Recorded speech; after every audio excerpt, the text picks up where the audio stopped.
জি আপা, বলেন তো আপনার কি সমস্যা হয়েছে? ভাই, কোরবানি ঈদের পর ২ দিন পর এই ঘটনা, ঠিক আছে? উনি সাপ ধরতে আসছিল আমাদের পাশের বাসার বারান্দায় থেকে। সাপ ধরে আসার পরে সাপ ধরছে যে ধরে দেখাইছে ও। এখন আমাদের নিচতলায় এক খালা আছে। খালারে বলছে যে, "আপনি কি সাপ দেখবেন?" খালা বলছে, "হ্যাঁ দেখবো, দেখাও।" আর এই সাপ দেখানোর উছিলায় উনি বসে সাপ দেখাইছে, সাপ খেলা, সাপ দেখানোর পরে সবারই প্রথমত বলে কথা দিয়ে পটায় ভিজায় তারপরে উনি তাবিজ ধরাই দিছে হাতে। তাবিজ ধরাই দোকান থেকে বানাইলে ১৫০ টাকা নিবে, ২ মাকলা তাবিজ আমার কাছে আছে ১০০ টাকা করে নেন। যারে যে কটা তাবিজ দিছে ওই কটা তাবিজের দাম নিছে। আমার ৪টা দিছে, আমি ৪০০ টাকা দিছি। ঠিক আছে? এখন বলছে যে আগে টাকা দিবে তার কাছে আগে সারবো। হ্যাঁ, আমি বলছি আমার একটা মেয়ে আছে ভাই, ওর শরীরটা ঠিক না, তো সব ঠিক হয়ে যাবে। আমি আগে টাকা আনছি সবার আগে, আমার তার সাথে তখনই আমার তারিফ করছে, এই আগে টাকা আনছে। আমি মুখে কাপড় দিয়ে নামছি, আমি তুমি সে কাপড় ছাড়া নামিয়ে আনছি। বুঝতে পারছে পরে আমার বলে কি, মুখের কাপড়টা সরাইয়া, এই মুখের কাপড়টা সরাইয়া এই শামুকের ভিতরে কুড়ির ভিতরে ফু দিতে বলছে। তখন আমি ফু দিছি, তখনই মনে হয় আমার কিছু করছে। কুড়ির ভিতরে যখন ফু দিতে বলছে মুখের কাপড় সরাইয়া, তখন আমি ফু দিছি। ফু দেওয়ার পরে আমার পানি আনতে বলছে, তেল আনতে বলছে, ওগুলা করে দিবে। তাবিজ বালিশের নিচে রাখতে বলছে। হ্যাঁ, আনার পরে আমি তেল আনছি, পানি আনছি করছে। এখন বলে যে তেলের ভিতরে সোনার উপর পানি আর একটা হীরা মুক্তা চুপ দিতে হবে, পানির ভিতরে চুপ দিতে হবে, এগুলো লাগবে। ওই কড়িটার দাম, হীরাটার দাম ৩,১০০ টাকা, অমুক দোকানে গেলে পাবি। এখন উনি নিজে বের করে দিলেন যে এটা দাম কত দিতে পারবি। আমি বলছি ভাই ৫০০ টাকা রাখেন। হেলা করিস, ঠাট্টা করিস, ১,০০০ টাকা লিয়ে যা, কেউ যেন না জানে না শুনে।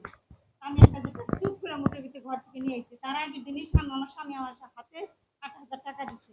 ওখান থেকে আমি ১,০০০ টাকা নিয়ে আসছি। নিয়ে আসার পরে এখন বলে যে তোর কি কি আছে, কি কি আছে? আমি বলছি আমার কানের দুল আছে, গলার চেন আছে, আমার মেয়ের নুপুর আছে। আমি বলে দিছি। এখন বলে চেনটা লিয়ে আয়, চেনটা লিয়ে আয়। তখন আমি যাই, কি যেন না জানে না শুনে, চুপ আস্তে কথা কয়। চেনটা আমি ঘরে যাই, কি সুন্দর তালাটা খুলে সাদা কাগজের মধ্যে পেঁচাই আনতে বলছে, কেউ যেন না দেখে। তো আমি সত্যি আমার মেয়ের খাতা থেকে সাদা কাগজ ছিঁড়ে কাগজের ভিতরে পেঁচাই আনছি। আমি খালা গোহার মার কাছে নিচতলায় খাড়ে বসে করিনি, বললে কিন্তু তাও ভয় হয়ে ধরতে পারি। আমি বলি না, ওই যে বলতে না করছে, আমার কি করছে আমি তো জানি না। আনছি, দিছি। এখন উনি করির ভিতরে ওই সোনার চেনটা কাগজ সহ রাখছে, করির নিচে রাখার পরে আমার বলে ওইখান থেকে ৫ গাছের ৫টা পাতা ছিঁড়ে নিয়ে, ৫ গাছের ৫টা পাতা ছিঁড়ে নিয়ে আমার ভিতরে চান দিছে। কি রে, আমার চেন কি লুকাইবো নাকি? ৫ গাছের ৫টা ছাড়া পাতা ছিঁড়ে আনতে কয়। আমি কই ভাই আপনি যান না, আপনি ছিঁড়ে আনেন, জানা ওইখান থেকে লিয়ে কিছু হবি না। ৫ গাছের ৫টা পাতা ছিঁড়তে যায় আর আমি হাত দিকে তাকাই, ঘুরা ঘুরা হাত দিকে তাকাই, তাও দেখি আমার জিনিস লুকায় ফেলাইছে। এখন ৫ গাছের ৫টা পাতা ছিঁড়ে আনার পরে উনি ওই পাতা দিয়ে আর ওই চুনটা সরাই ফেলাইছে। সরানোর পরে একটা ইটার খোয়া দিছে। খোয়া দেওয়ার পর এখন আমার উন্নার বিট পাই, উন্নার বিট আঁচলটা দিয়ে ওই আঁচলের ভিতরে ওই খোয়া ভরে পাতা ভরে আমার গিটে বাইন্ধে দিছে। হ্যাঁ, আর বলছে এখান থেকে ২০টা চাল খাবি, ২০টা চাল ফালাই দিবি। আর ঘরের ভিতরে ৫ বার আলহামদুলিল্লাহ সূরা পড়তে পড়তে চলে যাবে। মানে বলছে পরে আমি আলহামদুলিল্লাহ সূরা পড়তে পড়তে চলে গেছি। আমার বলছে এতটুকু সময় পর খুলে দেখবি তোর জিনিস আছে। আমি কি ভাই আমার লোকে কিছু করো না, করো না, আমার জিনিস কেন জানি পাই, তোর জিনিস আছে পাবি, যা তুই ঘরে যা, আলহামদুলিল্লাহ সূরা পড়তে পড়তে ঘরে যা। ঘরে যেয়ে দেখছি তা আমি নগদে খুলতেছি না, যে নিয়ম দিছে যদি নিয়মের অনুযায়ী আবার কিছু হয় আমি একটু পরেই খুলছি। আর বাবার পাঞ্জাবি ভিজাইছি, পাঞ্জাবি ধোয়ার পরে তারপরে সেটা খুলুন, খুলুন কি খুলুন না, তখন খুলে দেখি ভাই আমার ছেলে, আমার ছেলে ভিতরে ইটার খোয়া পড়ে দিছে এতটুকু। ভিতরে কি চেন ছিল না? না, কি ছিল না, ভিতরে? এতটুকু ইটার আদলা, এতটুকু ইটার খোয়া। আচ্ছা, এরপরে কি তার সাথে যোগাযোগ করার চেষ্টা করছেন? হ্যাঁ, পুলিশের কাছেও বলছি। আচ্ছা, পুলিশের যে সিসি ক্যামেরা আছে অনেক দূরে, আবার সিসি ক্যামেরা ওনার ফেসটা ভালো করে দেখা যায় না, শুধু কালো লুঙ্গি আর কোন ব্যক্তি, কোন ব্যক্তি? এই ব্যক্তি। আচ্ছা, এই যে এই ব্যক্তি। হ্যাঁ, এই ব্যক্তি। আচ্ছা, শুধু আমি একা সাক্ষী না, যারা নিচতলার আমার ভাড়াটিয়ারা ছিল আমার বাসায় আর সবাই সাক্ষী। সবাই সাক্ষী, আমি অন্ধ, সবাই তো অন্ধ না। আচ্ছা, তোমার নাম কি ভাই? আমার নাম মোহাম্মদ নাসিরুল। বাসা কোথায়? সাগরপুরা পরিপক্তাপুর। বাবার নাম কি? শাহিনুর। মায়ের নাম? নাজমা বেগম। তুমি কি করো? আমি সাপের খেলা টেলা করি, সাপ করি আচ্ছা, আর কি করো? আর কবিরাজি করি। কবিরাজি করো। এই যে মহিলা যে অভিযোগ দিয়েছে কিংবা তার যে ঘটনা বলেছে, এই ঘটনা সত্য কিংবা মিথ্যা কতটুকু বলেছে তুমি বলো। কিছু অল্প মিথ্যা আছে আর পুরানো সত্য আছে। আমি কিছু আপনাদের জিনিস দেবো, জিনিসের বদলে আপনি আমরা কিছু দিবেন। তো ভাই আমার কাছে তো কিছু নাই। আমি বললাম আপনার আমি এত টাকার জিনিসটা তো আপনি এত টাকার জিনিস পাবেন দামটা। তো ভাই কেউ যেমন না জানে তোমার কথা মতন আমি কাজ করলাম। আমার লাস্টে দিয়ে দেখাইতেছে অল্প কিছু চেক নেওয়ার জন্য এখন মুখটা আসতে দিতেছে আমার সাথে। আচ্ছা, সে যা বলেছে অধিকাংশই সত্য বলছে, অল্প কিছু মিথ্যা বলছে, এই তো। তার যে আঁচলের ভিতরে যে স্বর্ণের জিনিস দিছিল, তাই না, স্বর্ণের জিনিস রাখা ছিল, কিন্তু পরবর্তীতে তুমি চলে আসার পরে সে দেখলো যে আঁচলে স্বর্ণ নাই, আছে ইটের খোয়া। এই পাতা দিছিলাম মনে হয়। আচ্ছা, পাতা দিছিলাম। ওই যে পাতা ইটের খোয়া, মানে স্বর্ণের চেনটা ইটের খোয়া হয়ে গেছে, সুমন্তর সু কালীকুত্তার গু ওইটা নাকি? তো আমি স্বীকার করছি। আচ্ছা, স্বীকার করছো। তার মানে তুমি প্রতারণা করছো, তুমি একটা জাত প্রতারক। আচ্ছা, ঠিক আছে, তোমার ব্যাগ, এটা তো তোমার ব্যাগ, ব্যাগের ভিতরে কি আছে? আচ্ছা, দেখি একটু দেখি আমরা কি সাপ। আচ্ছা, কি সাপ আছে একটু দেখি।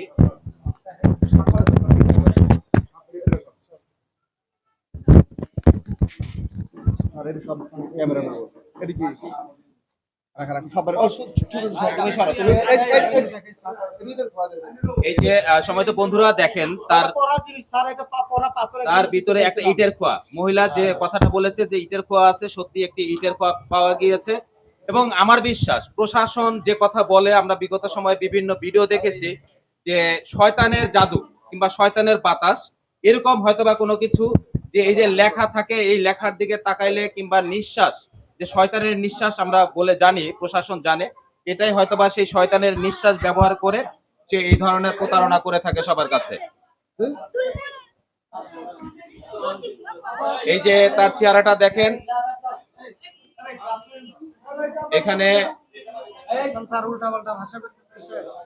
এখানে যে অভিযুক্ত পরিবারের আত্মীয় স্বজন সবাই এসেছে, কিংবা এই বেদে সম্প্রদায়ের যে প্রতারক যে প্রতারণা স্বীকার করেছে, এবং বিভিন্ন রকম প্রতারণা করার যে অ্যাক্সেসরিজ, সেই জিনিসগুলো পাওয়া গেছে। এটার ভিতরে সাপ আছে এবং ইটের খোয়া পাওয়া গেছে। এবং এই মুহূর্তে আমরা যারা আছি, এটা হচ্ছে সাভার ৩ নং ওয়ার্ডের কমিশনার পদপ্রার্থী এবং মানব দরদি, আমাদের খুব প্রিয় একজন ভাই মোশাররফ ভাইয়ের কাছে আসলাম আমরা।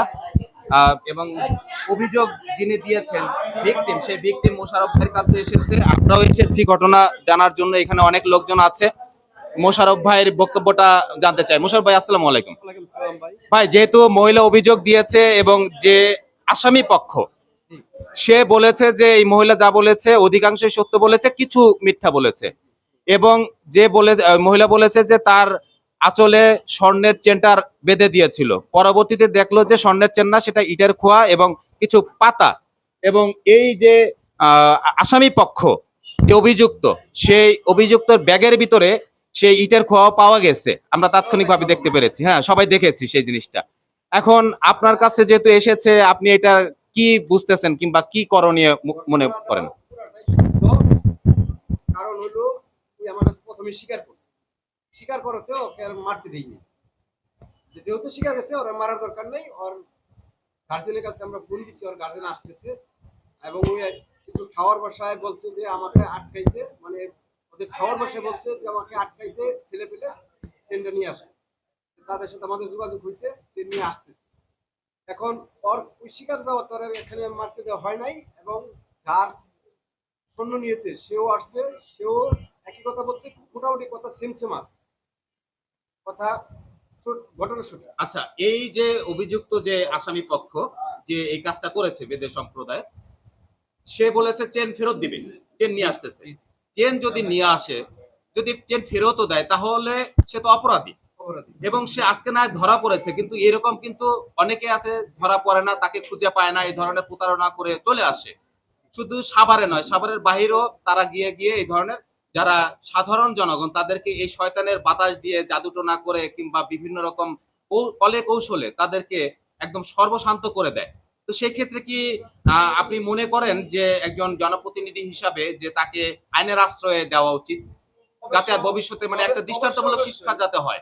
অবশ্যই আইনের আশ্রয়ে, কারণ আমরা কিংবা এলাকার জনগণ আপনার দিক নির্দেশনায় তার গায়ে হাত দেয় নাই, তাকে আঘাত করে নাই, কারণ আইন নিজের হাতে তুলে নেওয়া যায় না। আপনি অত্যন্ত মহৎ কাজ করেছেন, কিন্তু তার যে অপরাধের শাস্তি, সেই শাস্তিটা তো আসলে হওয়া উচিত আমি মনে করি। আপনার কি মতামত? আমার মতামত অবশ্যই শাস্তি হওয়া উচিত, যেহেতু আমি একটু বলেছি সঠিক কথা সঠিক কথা বলেছে। শিকার গেছে হ্যাঁ, যদি শিকার গেছে শিকার গেলে হয়তো বা হ্যাঁ আমার মানবিক দিক থেকে একটু হয়েছে যে যেহেতু শিকার গেছে এটা না বড় না করে আমি চেনটা নিয়ে আসি আচ্ছা, চেনটা নিয়ে আস তারপরে দিয়ে বিচার কি করা যায় তো ঠিক আছে, ধন্যবাদ। পরবর্তীতে আমরা জানাবো। সময়ত বন্ধুরা, আপনারা দেখলেন যে একজন প্রতারক, সে শুধু সাভারে নয়, সাভারের আশেপাশে এরকম প্রতারণা করে যাচ্ছে নিয়মিত। আজকে হয়তোবা জনগণের হাতে ধরা পড়েছে, কিন্তু অনেক সময় দেখা যায় যে জনগণের হাতে ধরা পড়ে না। তো এভাবেই সে প্রতিনিয়ত প্রতারণা করেই যাচ্ছে সাধারণ জনগণের সাথে। সবাই এই ধরনের প্রতারকের প্রতারণা থেকে সচেতন থাকবেন, যাতে করে ভবিষ্যতে আর কেউ কোনো দুর্ভোগের শিকার কিংবা হয়রানির শিকার না হন। সবাই সচেতন থাকবেন। যে যতই কাজ করুক না কেন, বলুক না কেন, কেউ কারো প্রতারণায় ফাঁদে পা দিবেন না। সবাইকে ধন্যবাদ।